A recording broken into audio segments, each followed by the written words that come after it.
Donald Trump has emerged from hiding. It's been like almost the longest gap of no live sighting of the president for some time. He's headed to the Alamo, not the Alamo, but Alamo in Texas. And I'm sure that everything that'll happen there is just gonna be great. But anyway, he did answer a few questions, and we're gonna show you a few videos. So the first has to do with his response to being booted off of Twitter. Here's what he had to say. But I think big tech has made a terrible mistake and very, very bad for our country. And that's leading others to do the same thing. And it causes a lot of problems and a lot of danger. Big mistake. They shouldn't be doing it. But there's always a counter move when they do that. I've never seen such anger as I see right now. And that's a terrible thing. Terrible thing.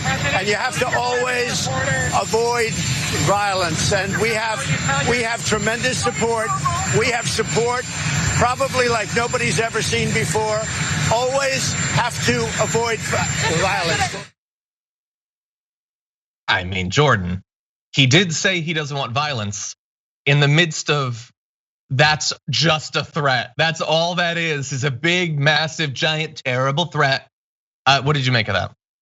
Yeah, exactly. It was, you could call it gaslighting, you can call it manipulative behavior, but in the end, he is specifically calling for more protests, more pushback, and in the end, more violence. I mean, we heard reports from multiple sources that the day of, he was gleefully watching coverage, like he was enthralled by it. He made no effort to reach out to Pence or any of his even allies in the Republican Party who were trapped in the Capitol that day. He didn't really care. He's not moved by this.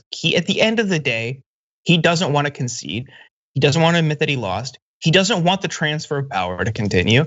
He's still making, like you saw yesterday in the report about his call with McCarthy that Axios reported later in the day.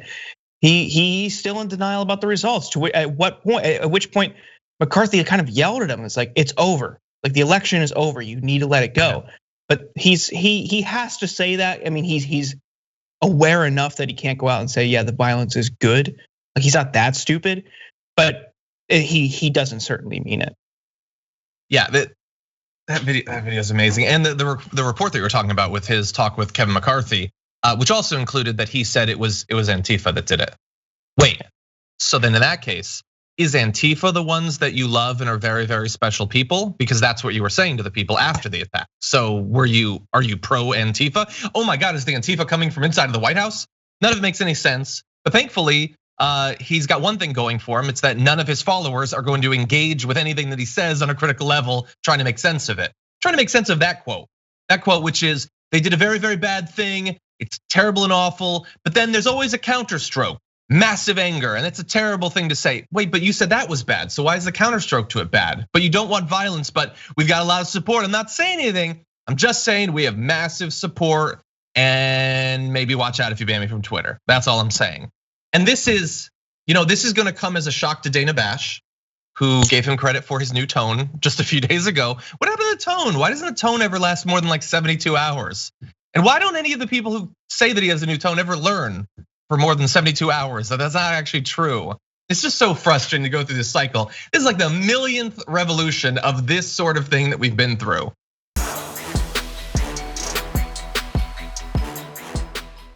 For more political news breakdowns, interviews, stories of activism, and me trying my hardest to care about the occasional big celebrity news story, subscribe to our YouTube channel at youtube.com/thedamagereport. And you can ring the bell wherever it is so you don't miss anything.